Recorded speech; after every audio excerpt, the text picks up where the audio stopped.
Con los vándalos, con los violentos, tengan la absoluta seguridad. No habrá ninguna contemplación. Iban acabando con todos los vidrios, tocó salir a la brava con machete. Ordené la militarización de Bogotá. Todos se nos llevaron las chapas, cables, todo, no nos dejaron nada.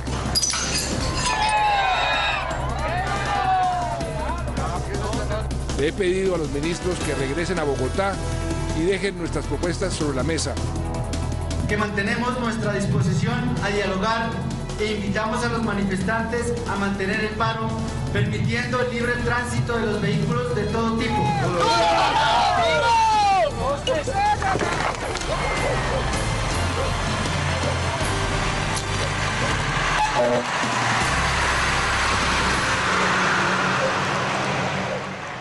Esta es una edición especial de Noticias Caracol.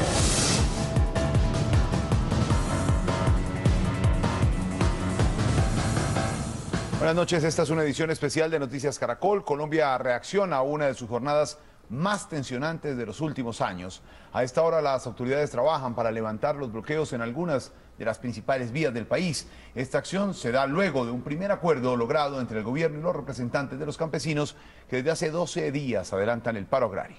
Entre tanto, esta noche hay toque de queda en algunas localidades de Bogotá, mientras los afectados por los actos vandálicos de las últimas horas tratan de restablecer sus condiciones laborales. Como respuesta a estos incidentes, el presidente Juan Manuel Santos ordenó la militarización de la ciudad. Durante la mayor parte de la próxima hora los vamos a llevar a hacer con nosotros un recorrido por todo el país para conocer cómo avanza la jornada. Y además les mostraremos los videos y los carteles con los que las autoridades buscan a los responsables de estos desmanes en la capital del país. Pues Jorge Alfredo, estamos cubriendo esta noticia desde todos los ángulos y comenzamos en Tunja, donde a esta hora ya desbloquean varias de sus carreteras luego del acuerdo logrado con el gobierno nacional. Minutos después de recibir la orden presidencial, unos 1000 soldados y policías, acompañados de motos, maquinaria pesada y helicópteros, abrieron la vía Tunja-Arcabuco-Moniquirá. La fuerza pública no encontró resistencia. Nosotros somos personas como los soldados son personas y son pueblo. Levantadas las barricadas, comenzaron a pasar camiones con alimentos que estaban represados a esa altura de la montaña. Los campesinos escucharon a sus líderes que ordenaban la apertura de las carreteras y comenzaron a retirarse a sus fincas. Nosotros estamos por la causa de nuestras cosechas, de nuestras familias. Otras carreteras de Boyacá también recuperan su movilidad. En esta vía que comunica a Tunja con Sogamoso ya se están movilizando algunos vehículos particulares, lo mismo que carrotanques y camiones cargados con alimentos. El peligro para los conductores es la gran cantidad de escombros que aún queda en las calzadas, pese al esfuerzo de las autoridades para retirarlos. Las barricadas que hicieron hasta ahora las están limpiando. Otro riesgo es la presencia de vándalos, denuncia este conductor que transitaba entre Tunja y Paipa. Mucha piedra, mucho vándalo todavía botando piedra, me afectaron, me rompieron el panorámico del carro. ¡Con fuerza! En Boyacá hay 5000 policías y soldados trabajando exclusivamente en la recuperación total de las carreteras. Pero que sepan que es Recuperación total que se da a esta hora, por supuesto, en Boyacá. Y Tunja sigue siendo el epicentro de la noticia porque aunque se levantan las barricadas, por supuesto continúa el paro de los campesinos. Gonzalo Jiménez en Tunja con toda la información. Gonzalo, buenas noches. Jorge Alfredo, muy buenas noches. Aquí en la capital del departamento de Boyacá pues hace frío y ya son centenares los campesinos que han vuelto a sus viviendas. En este momento la policía, el ejército limpian todas las vías para poderse comunicar con el centro del país. La vía que comunica a Tunja con Bogotá ya está abierta, lo mismo que Tunja, Paipa, Sogamoso, lo mismo que la capital del departamento de Boyacá hacia Boyacá, Genesano y Garagoa, y lo que tenemos que hablar sobre la vía de Tunja hacia Moniquirá y Bucaramanga. Se dice que en las próximas horas el arzobispo Augusto Castro Quiroga pues estará dialogando con las diferentes autoridades para seguir analizando el tema de las mesas de diálogo.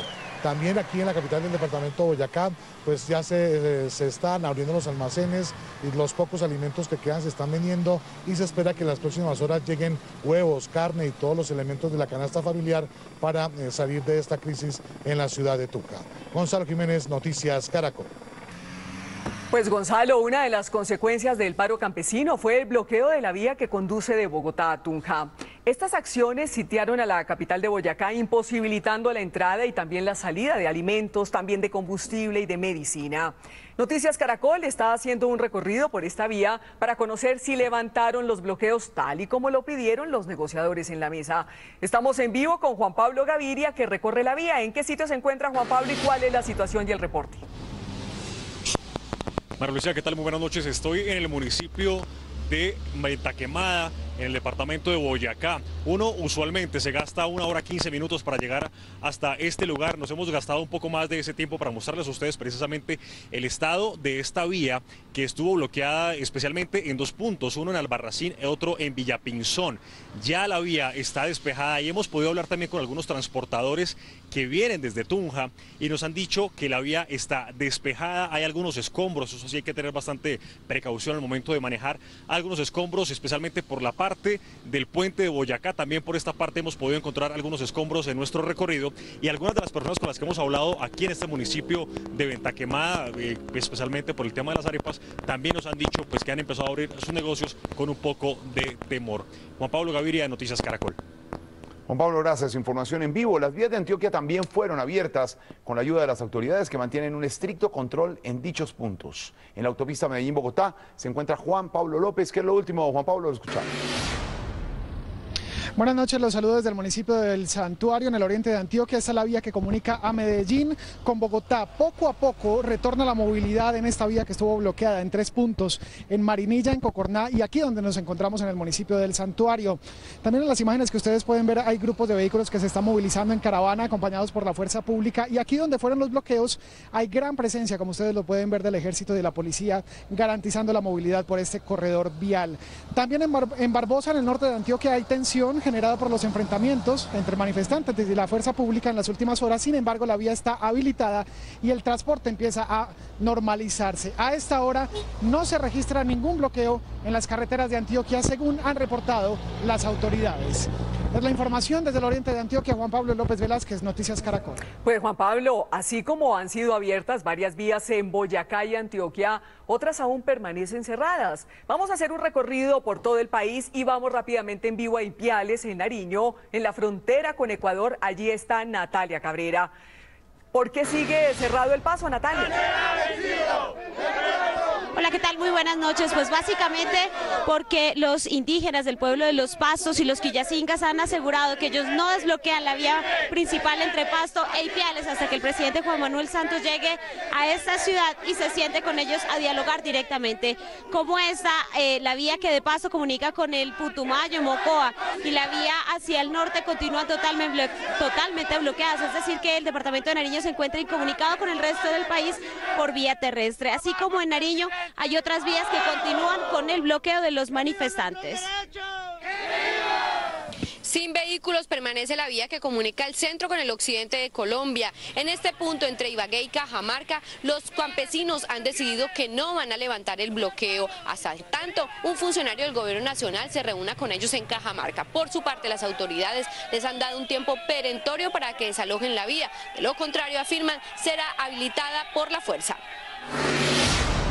Los campesinos del departamento del Huila anunciaron que no levantarán los taponamientos ni los puntos de concentración de campesinos. Sobre la vía a Algeciras es donde se registra el mayor taponamiento, donde más de 5.000 campesinos se encuentran concentrados. Los campesinos del Caquetá anunciaron que se mantendrán en el paro, pues no están de acuerdo con las negociaciones de los voceros en Boyacá con el gobierno nacional. Los campesinos de Putumayo apostados aquí en el municipio de Villagarzón no acataron la orden de desbloqueo de las vías por parte de las directivas en la ciudad de Tunja. Ellos dicen que aquí en el departamento lo que se exige es la no erradicación forzosa y también el tema de parar las fumigaciones. Esta es la vía al oriente que comunica el departamento de Nariño con Putumayo. Aquí hay agricultores de papa, cebolla, leche, frijol y otros productos de clima frío y aseguran que no se moverán de las carreteras. La situación en la vía entre Bucaramanga y Cúcuta comienza a normalizarse gracias a las caravanas de acompañamiento que está realizando la policía de Santander. Aproximadamente unos 600 vehículos han pasado nomás en las últimas horas, tanto hacia Bucaramanga como hacia Cúcuta. Para mañana se espera una comisión ministerial del Ministerio del Interior que llegue hasta Ipiales y como una preparación para lo que podría ser la visita del presidente Juan Manuel Santos este fin de semana. Aún esta información no está por confirmar, pero sí hay voluntad del presidente de llegar hasta el sur del país. Yo me encuentro en la frontera con Ecuador. Natalia Cabrera, Noticias Caracol. Natalia, gracias. Información en vivo desde Ipiales. Este último episodio comenzó temprano esta mañana cuando en un discurso claro y contundente el presidente Juan Manuel Santos le dio un ultimátum a los líderes de las protestas campesinas y ordenó de inmediato el regreso de los negociadores del gobierno. Además, el jefe de Estado, con nombre propio, señaló a quienes, según él, han entorpecido cualquier posibilidad de arreglo. Luego del anuncio del presidente Santos de retirar a sus ministros de la mesa de negociación, argumentando que había dilación de dirigentes campesinos ante las propuestas hechas por el gobierno, estos sorprendieron al pedir que la delegación gubernamental retornara a la mesa. Como respuesta, Richard Fuentalana, vocero campesino, ordenó desbloquear las carreteras sin levantar el paro. Invitamos a los manifestantes a mantener el paro, permitiendo el libre tránsito de los vehículos de todo tipo y apostándonos al borde de las carreteras. Anunció que las negociaciones continuaban. Igualmente, continuamos asistiendo a la mesa de diálogo, solicitando al gobierno nacional que ésta se realice en Tunja a partir del sábado 31 de agosto a las 8 a.m. para continuar explorando la solución de nuestras peticiones. Los campesinos rechazaron los actos vandálicos que se presentaron en la jornada de ayer. Tras conocer la posición, el gobierno se pronunció. Por supuesto que interpretamos esto como un gesto muy importante de buena voluntad y le estaremos notificando a la opinión pública y a los señores representantes del movimiento campesino. Tras el anuncio, el gobierno confía que regrese la normalidad a las vías que se encontraban bloqueadas. Pues así fue el duro discurso del presidente Santos esta mañana. A los ciudadanos damnificados. Muy temprano el presidente Juan Manuel Santos en su mensaje al país reveló que personas ajenas a las negociaciones del paro agrario se habían convertido en un obstáculo para que los campesinos firmaran un acuerdo. Hemos ofrecido no una, sino 2, 3 o 4 soluciones concretas. Y cuando están a punto de cerrarse los acuerdos, alguien sorpresivamente llama, alguien extrañamente aparece, los instiga a aumentar sus demandas, a correr la cerca y se echan para atrás. Y señaló directamente al movimiento Marcha Patriótica como uno de los grupos que, según el mandatario, había impedido levantar el paro. Sabemos, por ejemplo, y hay que decirlo, que el movimiento Marcha Patriótica no busca sino llevarnos a una situación sin salida para imponernos su propia agenda. No les importa para nada los intereses de los campesinos, ni que se logren acuerdos regionales, solo les importa su agenda política. El jefe de Estado también hizo una advertencia a los manifestantes. Y la paciencia se agota. Después de otra noche completa de negociación y de hacer esfuerzos hasta hace unos minutos, le he pedido a los ministros que regresen a Bogotá y dejen nuestras propuestas sobre la mesa. Sin embargo, el presidente aclaró que él y su gobierno tienen voluntad para buscar un acuerdo que termine con el paro, que hoy cumple 12 días. Y el movimiento Marcha Patriótica respondió a los señalamientos del presidente de la República sobre sus intenciones de obstaculizar una salida negociada entre el gobierno y los campesinos que adelantan un paro desde hace 12 días. Rechazamos, repudiamos las declaraciones del señor presidente de la República, Juan Manuel Santos, en el sentido de que los disturbios, las acciones violentas que se han visto en estos últimos días y particularmente ayer en Bogotá, hayan sido organizadas y protagonizadas por Marcha Patriótica y sobre todo en una definición irresponsable, en un señalamiento arbitrario, diciendo que son ordenadas por la guerrilla de las FARC desde La Habana. Para entender lo que está pasando con el agro colombiano, Noticias Caracol ha venido explicando la situación de cada sector. Hoy les presentamos la crisis de los cultivadores de tomate. Aquí apenas Edison Gómez, un productor de tomate del municipio de Huesaco, en Nariño, dice que en la mayoría de cosechas nunca gana dinero, por eso apoya el paro agrario. Así como vamos, pues ya no es negocio. O sea, aquí a veces ya da ganas de coger y dejar botado y dedicarse a otra cosa. Como él, decenas de cultivadores de tomate decidieron apoyar el bloqueo de vías del norte de Nariño para exigirle al gobierno una ayuda al agro. por Dios nos deje de importar tomate, que no haga ese contrabando del Ecuador. ¿Pero cuánto vale producir 1 kilo de tomate y a cómo lo vende? Con la ayuda de los agricultores sacamos las cuentas.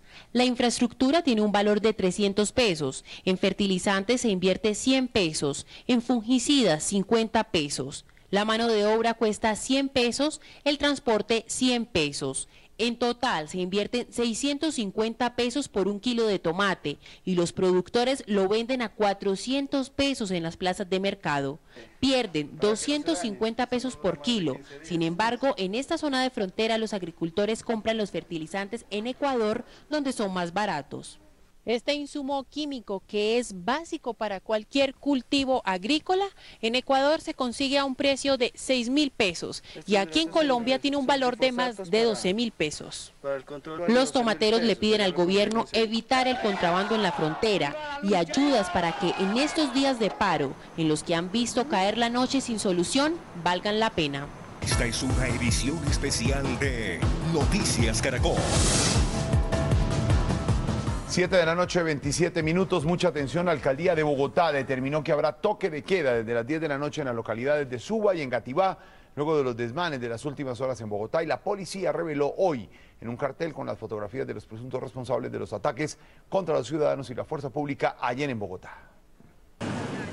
Observen a estos jóvenes. Durante más de 2 horas atacaron con piedras y a tiros a los policías que evitaban un nuevo bloqueo en la vía Soacha-Bogotá en la noche del jueves. Varios agentes encubiertos se escondieron en una esquina del sitio mientras continuaban los ataques. Los policías esperaron la oportunidad para reducirlos disparando balas de goma y capturarlos. Para continuar, tras la captura de los responsables de este tipo de ataques y los saqueadores, la policía publicó hoy un cartel con las fotografías de los 46 hombres y 2 mujeres. Muchos de ellos aparecen en los videos de cámara de seguridad.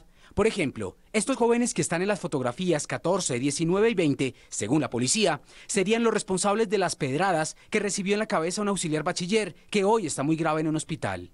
En este otro video, suministrado por las autoridades, se ve a los 3 jóvenes armándose de piedras y preparando ataques contra la policía. A los mismos padres de familia que en el pasado nos han permitido conocer de sus parientes y hasta sus propios hijos protagonizando estos actos y se han dado la tarea de ponerlos a disposición de las autoridades judiciales competentes.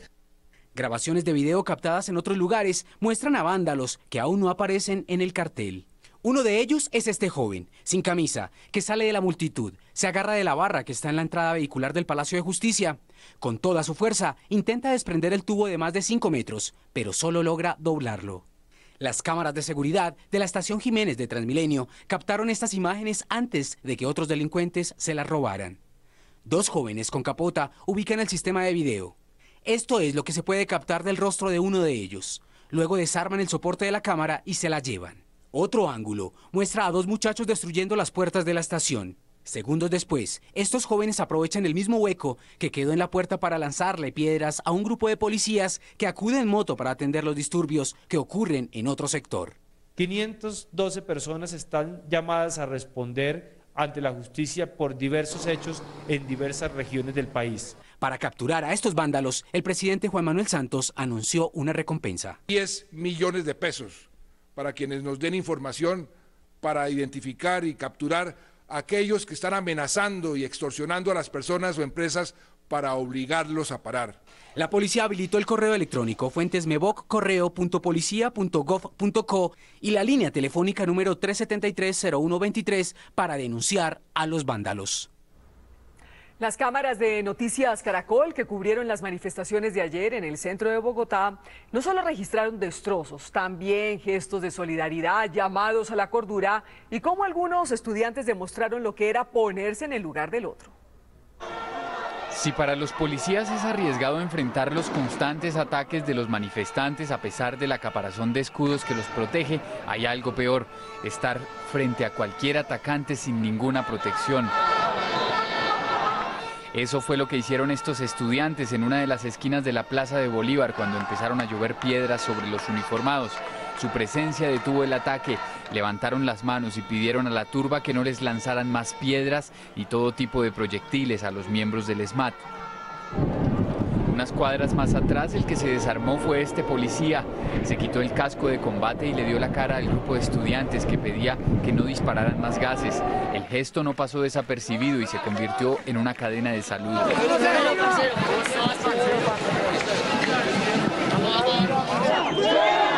Nuestro compañero de Noticias Caracol, Julián Amado, intentaba entrevistar a algunos manifestantes. Este joven quiso provocarlo, pero su actitud fue rechazada de inmediato por otro manifestante. De estudiante a estudiante les habló esta joven a dos encapuchados que se enfrentaban a la policía antes de llegar a la plaza. Su enfático reclamo los dejó sin argumentos. Estos fueron algunos gestos significativos y positivos que se presentaron en medio de una incontenible marea de violencia e insensatez y que dejaron una lección que más de uno debería tener en cuenta. Habló uno de los policías que resultó herido con un tiro, al parecer de fusil, durante las manifestaciones que se presentaron en Soacha en la noche de ayer. Permanece bajo observación médica en el hospital de la policía. En ese momento, este oficial de la policía es Walter Fernando Ortiz, comandante de la Fuerza Antidisturbios de Cúcuta. Llegó a Bogotá hace 3 días para apoyar a sus hombres en Soacha, Cundinamarca, uno de los sitios donde se presentaron más disturbios. Cuando llegamos ahí al sector de Soacha, estos vándalos ya estaban encargados de destruir y de saquear los locales comerciales y residencias cercanas a donde ellos se encontraban. La misma comunidad nos estaba pidiendo el apoyo para que esta actividad terminara. Llegada la noche, los vándalos, según el oficial, cortaron la luz en la zona. Y destruir el alumbrado público, lo que nos dejó prácticamente ciegos porque no podíamos observar casi de dónde venían los ataques. Y en un momento de factor sorpresa, alguno de ellos activa un arma de fuego tipo fusil y se escuchan los rafagazos. En ese momento caemos varios compañeros, en ese momento caemos 3 al piso. Él recibió 2 disparos en la pierna derecha. Cuando escuchamos los disparos, lo primero que intentamos es hacer es refugiarnos detrás de unos escudos blindados que nosotros cargamos en ocasiones, pero fue en vano porque los disparos de fusil destruyeron nuestros escudos. Uno de sus compañeros heridos está grave en el hospital de la policía. Ahora vamos a hacer un recorrido por Bogotá para conocer la situación a esta hora. Estamos en vivo en Soacha, también Suba y también en la Plaza de Bolívar. Comenzamos en Soacha, allí se encuentra Julián Ríos. ¿Qué es lo último, Julián? Adelante. Buenas noches, María Lucía. Pues me encuentro en la unidad de reacción inmediata de la Fiscalía aquí en Soacha, sede judicial que también fue atacada anoche por los violentos. Intentó ser quemada y todos sus ventanales fueron semidestruidos. Hasta este lugar fueron trasladados 26 jóvenes que presuntamente habrían participado en los disturbios ayer de Soacha. Uno de ellos acaba de ser enviado a la cárcel Modelo por quemar una motocicleta y atacar a un policía. Lamentablemente, 3 de ellos también han quedado en libertad. Otros 22 jóvenes son judicializados a esta hora y posiblemente podrían quedar libres en las próximas horas. Los disturbios en Soacha dejaron destrozos y millonarias pérdidas en varios locales, centros comerciales y estaciones de gasolina que fueron atacadas por los vándalos. Los mismos habitantes de Soacha no salían de su asombro. Esta no es la Soacha que nosotros queremos. Esta no es la Soacha pujante, la Soacha trabajadora, la Soacha digna. Lo único que nosotros pudieron llevar fue el cemento y porque es pesado. Pero lo demás, todo se nos llevaron, las chapas, cables, todo no nos dejaron nada. Las autoridades reportaron 70 capturados, entre ellos 48 menores de edad. 26 jóvenes empezaron a ser judicializados en la URI de Soacha por delitos que van desde el daño en bien ajeno hasta asonada y terrorismo. La Fiscalía los señala de ser los presuntos responsables de los numerosos destrozos y de la revuelta que dejó 3 policías heridos y al joven Jamer Mendieta, muerto como consecuencia de un disparo.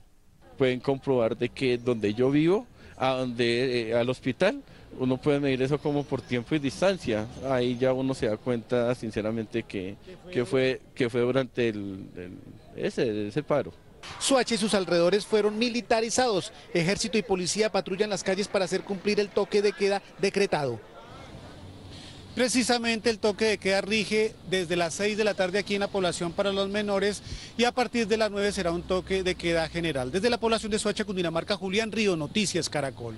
Julián, gracias. En la localidad de Suba también se presentaron graves desórdenes. A esta hora se sabe que se decreta a partir de las 10 de la noche toque de queda. Aquí está la alcaldesa de Suba Hablando, Noticias Caracol. Estaban pagándole a los jóvenes entre 20.000 pesos y 10.000 pesos, nos informaron, en diferentes zonas de la localidad, principalmente en las zonas de Bilbao, en las zonas de Lisboa, Santa Cecilia, ¿cierto?, para atacar establecimientos de comercio y entidades estatales. Pues a esta hora suena un cacerolazo contra los violentos que sembraron el caos en Bogotá. En la Plaza de Bolívar está Pablo Guevara. Pablo, adelante. Hola, ¿qué tal, María Lucía? Pues así es, en este momento los estudiantes y las personas que integran este movimiento de los imputados han llegado aquí hasta la Plaza de Bolívar en solidaridad con lo que ellos dicen es el movimiento campesino. Se han desplazado desde el Parque Nacional y han manifestado que continuarán con el paro, pero ven positiva la posibilidad que avancen las negociaciones con el gobierno nacional en relación con la solicitud que hacen los campesinos del país.